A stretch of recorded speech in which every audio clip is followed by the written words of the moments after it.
पित्त बैलेंस है और या इम्बैलेंस है, तो हमारी पर्सनालिटी कैसी होती है।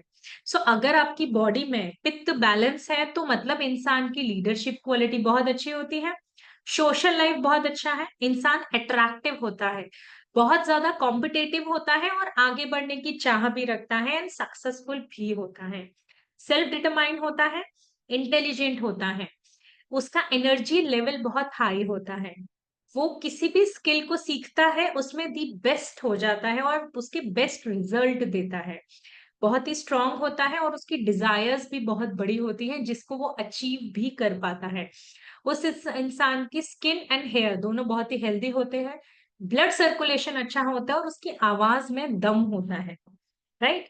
यही अगर किसी इंसान का पित्त डिस्टर्ब होगा, इम्बैलेंस होगा तो क्या होगा, इंसान को गुस्सा जल्दी आएगा, इंसान को बहुत जल्दी जल्दी चिढ़ मचने लगेगी दूसरों से अगर कोई उनकी नहीं सुने, उनके हिसाब से चीजें नहीं हो, इंसान के अंदर जेलसी बहुत ज्यादा हो जाएगी, इंसान बहुत ही ज्यादा इम्पेशंस हो जाएगा, उसकी जो स्किन में है यानी कंप्लीट बॉडी में कहीं भी, बट उसकी स्किन में जल्दी जल्दी रैशेस आना, जल्दी जल्दी दाने होना, मुहासे, कील मुहासे जिनको हम बोलते हैं, ये हो जाएगा। इनकी बॉडी बहुत ही ज्यादा सेंसिटिव हो जाएगी, स्पेशली जब 12 से 2 की यानी जब सन हमारे पीक होता है, पीक पे होता है, बॉडी जल्दी जल्दी टैन हो जाना, बहुत ज्यादा सेंसिटिव बॉडी हो जाना, ये सारी चीजें, ब्लीडिंग गम्स की प्रॉब्लम हो सकती है, hair fall issues, skin related issues, acidity issue, है ना, इंसान के अब बहुत ज्यादा स्वेटिंग आना, इरिटेशन लेवल हाई हो जाना, ये सारी चीजें क्या होती है, ये सब इंसान को तब होता है जब उसका पित्त इम्बैलेंस होता है,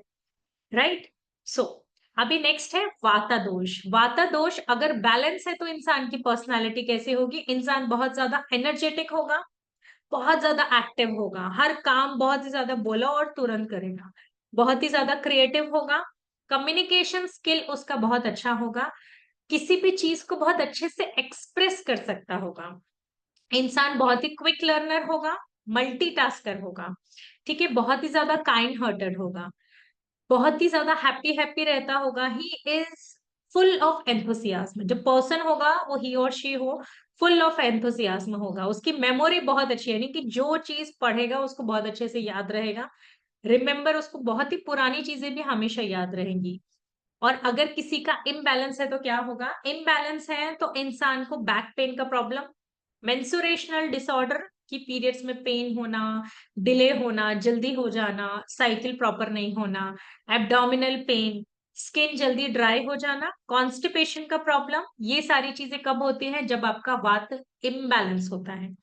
इम्बैलेंस वात अगर आपका होता है तो और क्या होता है, इंसान जल्दी जल्दी भूलता है, बहुत ज्यादा एंशियस हो जाता है, एंजाइटी लेवल भी उसके बढ़ जाते हैं, हाँ?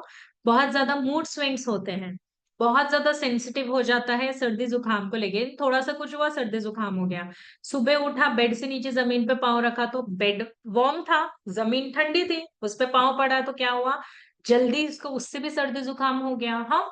वेदर चेंज की वजह से सर्दी जुकाम हो जा रहा है किसी को, यानी कि वात डिस्टर्ब है ना। फिर स्लीपिंग डिसऑर्डर होता है, यानी वो ना नींद की प्रॉब्लम हो गई है, नींद जल्दी नहीं आ रही है, बहुत दिमाग ज्यादा चलता रहता है, परेशान हो गया हूँ। फिर एपिटाइट इरेगुलर हो जाती है, तो इंसान बहुत खाता है या बिल्कुल भी भूख नहीं है, डाइजेस्टिव सिस्टम प्रॉब्लम हो जाते हैं, गैस की प्रॉब्लम बहुत ज्यादा बढ़ जाती है, राइट। सो ये सब हो जाता है अगर आपका वात डिस्टर्ब होता है ना। कफ कफा अगर हमारा बैलेंस है तो इंसान की पर्सनैलिटी कैसी होगी, इंसान बहुत रोमांटिक होगा, केयरिंग होगा, लविंग होगा, इमोशनल होगा, बहुत ही शांत प्रवृत्ति का होगा, बहुत ही समझदार होगा, अंडरस्टैंडिंग उसकी बहुत अच्छी होगी, बहुत ही ज्यादा पेशेंस होगा उसके अंदर, और उसका नेचर कैसा होगा, बहुत ही मदरली नेचर का होगा वो, यानी बहुत ज्यादा केयरिंग लविंग। अगर यही इम्बैलेंस है तो क्या होगा, इंसान बहुत ज्यादा आलसी होगा, बहुत ज्यादा लेजी होगा, हर काम को कोशिश करेगा, प्रोकेस्टिनेशन उसके अंदर ज्यादा होगा कि मैं टाल दूं, बाद में कर लूंगा, देखा जाएगा, ओवर स्लीप करेगा इंसान, उसको ब्रीदिंग इश्यूज भी होंगे, एंजाइटी लेवल उसका बढ़ेगा एंड वो इंसान डिप्रेशन में भी जाता है।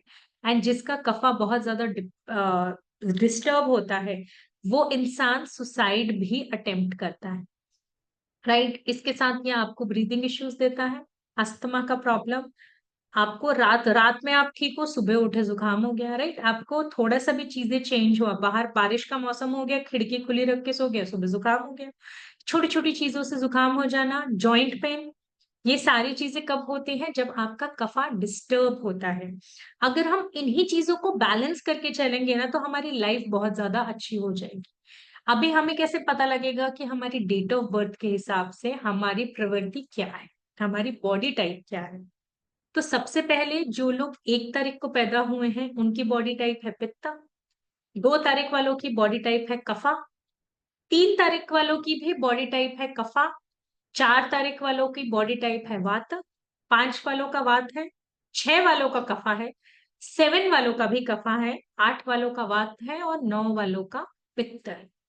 अभी ये सारी चीजें जो मैंने आपको बताई, अगर आप इस चीज से रिलेट कर रहे हो कि ये चीज बैलेंस है कि इम्बैलेंस है, तो आप ये भी देख पाओगे कि आपका नेचर उस हिसाब से कैसा है। अगर ये चीज इम्बैलेंस है, कोई पर्टिकुलर पित्त कफा या वात में से, तो आपका नेचर क्या है? अभी उस नेचर को आप चेंज कर सकते हो, सिर्फ आपकी लाइफस्टाइल में आपने चेंज करना है, सिर्फ आपके खाने पीने के तरीके में आपने चेंज करना है।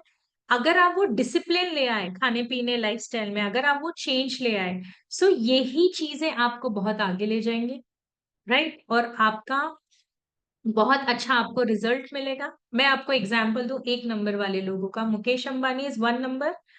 हम बोलते हैं सब 1 नंबर है, बहुत एग्रेशन है, लीडरशिप क्वालिटी है, बहुत आगे जा रहे हैं, बहुत ये कर रहे हैं, ओके, चीजें कुछ रिलेट कर रही है।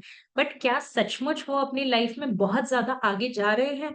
अगर बीच में ब्लॉकेज आ रही है, तो वो क्या ब्लॉकेज आ रही है? वो ब्लॉकेज ये आ रही है कि उनकी जो बॉडी टाइप है, क्या वो बैलेंस है कि इम्बैलेंस है? इम्बैलेंस है तो उनको क्या वो रिजल्ट आ रहे हैं? बैलेंस है तो रिजल्ट कैसे आ रहे हैं? 1 नंबर वालों की अगर मैं बात करती हूँ, तो मुकेश अंबानी 1 नंबर है, हमारे रतन टाटा 1 नंबर है, एलॉन मस्क 1 नंबर है। 1 नंबर मतलब क्या है? जो लोग 1 तारीख को, 11 तारीख, सॉरी, 1 तारीख को, 10 तारीख को, 19 तारीख को या 28 तारीख को पैदा हुए हैं, वो 1 तारीख हो गए, वन बर्थ नंबर उनका 1 हो गया। यही अगर हम डेस्टिनी नंबर की बात करते हैं, तो डेस्टिनी नंबर का भी इम्पैक्ट आता है, लेकिन इम्पैक्ट दिखना कब से चालू होता है? After the age of 30।